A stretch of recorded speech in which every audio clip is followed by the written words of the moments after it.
All right, guys, what's up? What's up? This is the 6.2 substitution method. This video is about how we can solve systems of equations using the substitution method. Now, before this video, we talked about how we can, or what are systems of equations and how we find the solution. So systems of equations is when we have multiple lines, more than one. The solution is located where those lines, all right, where those lines intersect. Systems, like I said, is more than one. Solution is where the lines intersect. Now, if you have two lines that cross, that means we have one solution. If you have parallel lines, that means we have no solution. And if you have two lines that are essentially the same line because they overlap, then that means you have infinite solutions, right? So let me just remind you of why these are solutions. That green point that I drew is a coordinate. And a coordinate is a y comma x, x comma y. Whoops, x comma y. Now, what I'm trying to say is this line, this red line right now, it's created from an equation. I don't know what the equation looks like. I can maybe make one up. Y equals 2x plus 4. Now, I know that if I wanted to get very nitpicky and that this right here would not look like that because we have a y-intercept of 4. So this line actually has to go up 4 units. But I'm not trying to get into those specifics. What I'm trying to say is that that green dot that we created right here, that x comma y, whatever that is, if we grab x and we put it in here and we grab y and we plug it in here, then this should be a true statement. What does it mean for something to be a true statement? A true statement would mean something like 5 equals 5, for example, right? True statement. So that green dot, meaning those numbers, x comma y, are the only numbers in the world that will make the equations true for the red line and for the blue line, because that point is on both of those lines. That is why it's the solution to the system. Now, obviously, these parallel lines never intersect, so there is no point that they have in common. Therefore, there's not one point that will be making both equations true. And then lastly, for the infinite overlapping or same lines, remember that a line is made up of infinite amount of dots, right? So if you can remember that, if you can think about a line made up of infinite amount of dots, let me see if I can pull up decimals right here and just show you guys one of the lines. Remember, just think about me just dragging this point as much as I want or as far as I want. This is going to create infinite amount of points. Now, if you don't believe me, remember that you can keep zooming out forever and you can see that this is created through infinite amount of points. So if I were to grab this random number right here, 8,830, and also grab the number 26,497. If I were to grab that x and y and plug it into here and here, the crazy thing is that, yes, this all will turn into -7. So it's going to say -7 is equal to -7. Why? Because that point is on the line. Any point on the line will make the equation true. All right. All right. Let's go back. Now, that means since these lines share all those points, that means infinite solutions. Infinite points make a line, so they share all those points, therefore infinite solutions. Today's lesson is about how we can, without graphing, how we can find that point of intersection, if there is any, all right, or if there's infinite. So example number 1, let's see what this is all about. This is called the substitution method. Now, the reason why this is called the substitution method is because they want you to grab what is known and substitute it into the other equations unknown. So right now, for example, the breadcrumbs, all right, the clues is found where it says y equals 4x plus 11. That right there is the clue. Why is it? Because it literally tells you, it's like whispering you the answer. Hey, did you know that y is equal to 4x plus 11? And then you go, how does that help me? Because we can use it to substitute it into the other equations y. So what does it look like? It looks like this. We're going to be writing the first equation, but instead of writing y, we are going to be plugging what we boxed in, which is 4x plus 11, inside of those parentheses. Cool? Now, pay attention to what we just created. We first started with two equations that had two different variables, an x and a y. And now we created an equation that has only one variable. It just has x That means that if we solve it, we will be able to find out what is the x coordinate of the two lines that seem to be intersecting, if they do or if they don't. Well, if they don't, then we don't have an x. But remember, don't forget what we're doing. We are trying to find out where this point is located. That's it. That is what we're trying to find out. All right, so let's go ahead and do some math here. This is pretty much PEMDAS at its finest. Here, we're going to go ahead and grab this -1, which is hiding, and distribute it in. That negative has to be distributed in, which is going to give us -4x minus 11 equals -7. Remember that that negative goes in through multiplication. What do I notice here? I notice that we have like terms. What else do I notice? I notice that I can take the 11 to the other side because the 11 is not part of the numbers that have a variable. It's a constant. Now we got 3 minus 4. That is going to leave us with a -1. And then when we take 11 to the other side, that will leave us with 7, 8, 9, 10, 11. So +4. Our last step here is to take 1, which is negative, to the other side by division. Whatever you do to one side, do it to the other. What have we left with? We are left with x being the value of -4. All right. So far, we figured out the value of x. X is going to be -4. Now we just got to find y. And how do we do this? Well, the next step is we got to use what we know, which is -4, and plug it into one of our original equations. We grab this right here and plug it into one of the original equations. It doesn't matter which one you're going to grab.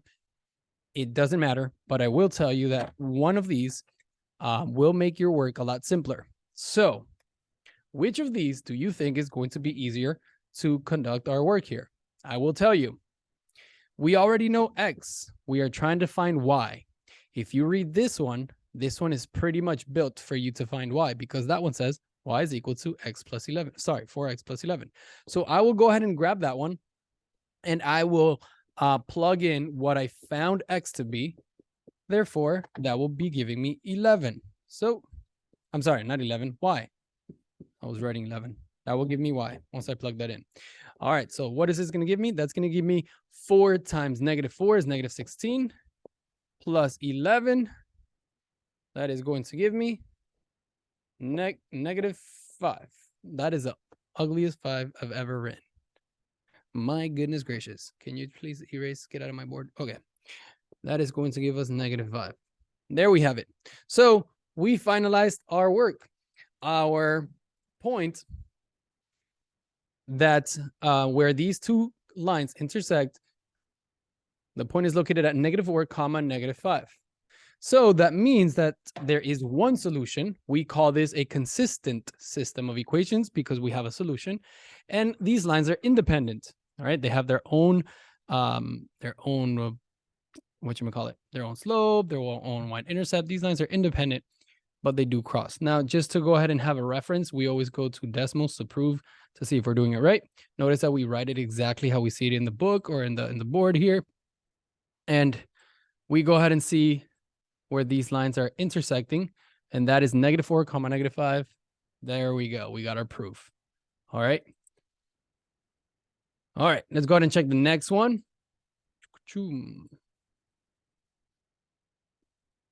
All right, try to pause this right now. Test your skills on your own. All right, so for this one, same idea applies. We see here that y is pretty much given to us, not exactly given to us, but some sort of an idea of what y is, right? So what do? We go ahead and substitute. And that's why it's called the substitution method. Duh. Close parentheses equals to -17. I will then plug in the 2x plus 2 and conduct PEMDAS here. What's my first step here? I would have to distribute this -2. Don't forget that that is a -2 that you're multiplying inside. So the first thing that we're going to get is -4x, and then we're going to get not 2, but 4 equals -17. All right, now what do we get? We see here that we have this that will combine to make, once again, is going to give me -1x. And this 4 right here, which is a subtraction, we need to take it to the other side by addition, because remember, we want to get x isolated. A negative 17 and a positive 4 will yield a negative 13. But then when we take this negative 1 to the other side by the division property of equality, we will then get a final solution of x to be 13. All right, so there we go. We got the x coordinate for of 13 for this problem. What do we do now? We do substitution once again. The substitution that we're going to do is, well, we already know x, so plug it into whichever equation you want up the top, whichever original equation you want up the top, so we can generate the y value. I will remind you, this one right here is set up nice and neatly for us to solve for y, because it's already saying y equals. As soon as you could plug in that 13 in there for x, you will understand how simple this will become, right? So we got 13 right here. And now we got 2 times 13 is 26, plus 2 more is 28. All right, so we got a final answer of 13,28. Don't forget what this is. Don't lose track of the main idea of what we did. We just found the point, the location where these two lines will intersect, making them consistent system with one solution, hence independent. So let's go ahead and check it out. This is where the lines cross at 13,28. Too easy, too easy. All right.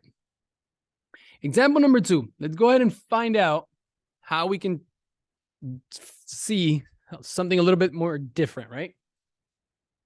How is this different than example number 1? How is this different? All right, so for this example, I hope that you are seeing that this seems a little bit more tricky, a little bit more difficult, because they don't give us a y equals or an x equals, right? They pretty much no variable here is isolated. So that is exactly what we have to do. We need to do that part that the problem didn't do for us. We need to isolate one of the variables. Now, hopefully you can understand what I'm about to tell you. This x right here is the easiest one out of all of them to isolate. Now, remember, you have 4 options. You have this x, or that y, right? These are your 4 options that you can isolate. But the one in red is the easiest one to isolate, because all I have to do to get that x by itself, all I have to do is take the 4y to the other side by subtraction. That's it. I don't have to worry about any other step. For example, the other ones, I would have to take the terms to the other side, but then also I would have to do division. And then division, we know that it could be messy with fractions and decimals. So take this route is going to be the easiest route. We got 18 minus 4y, right? Now what do we got? Since I rearranged this equation, I didn't do anything crazy. I just rearranged it. It's the same thing, just looks a little bit different. I'm able to see what x equals.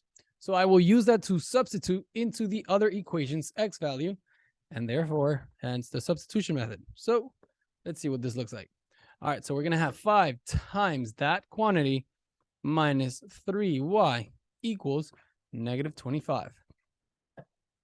What are we putting in the parentheses? Well, 18 minus 4y. All right, starting with our distributive property. We got 5 times 18. That's going to give us 90. And then 5 times negative 4 is going to give us negative 20. Y minus 3y equals negative 25. All right, from here, same idea. We got our combined like terms, and also just get rid of that 90. Take it to the other side with the other constant. Okay, that 90 does not combine with the y term, so no need to have it there.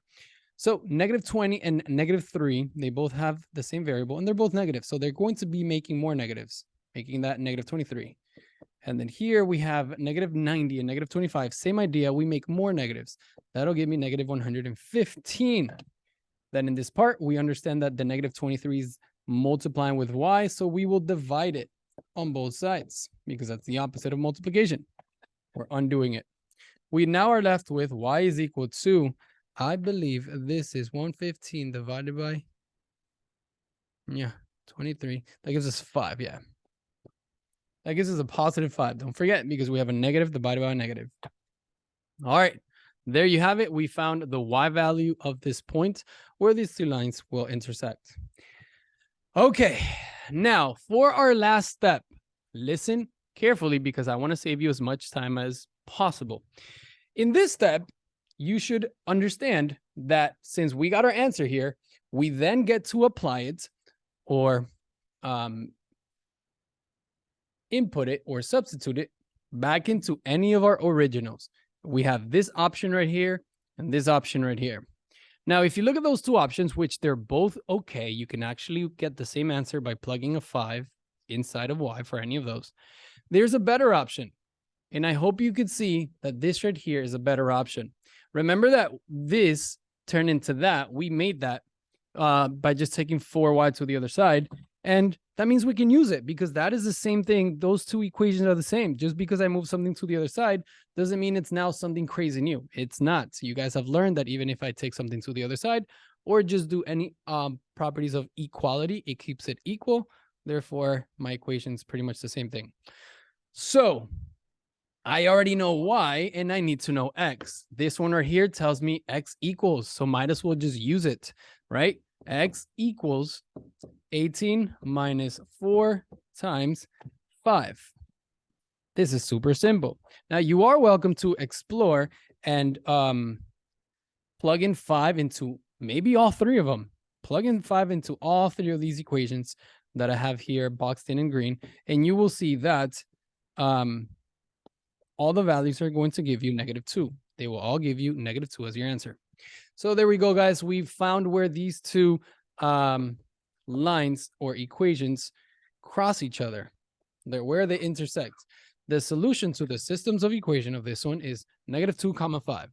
Now to check my work before I get ahead of myself, let's go ahead and put it on Desmos, 2 lines. There we have it. Crossing at -2, 5. All right. Now you saw this in action, put it to work. Pause it and try it out. Here are your steps. And don't forget, don't do drugs.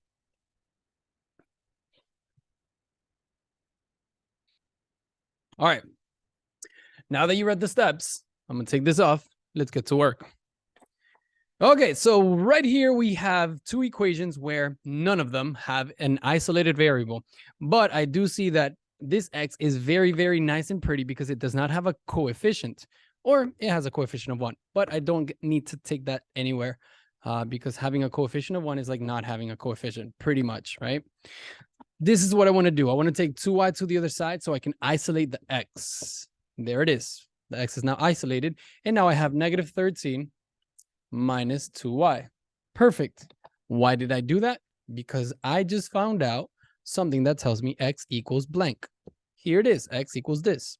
I can use this and substitute it back into the other equation's x. Remember, it's the other equation's x. Don't plug it back into itself. You'll be running around in circles.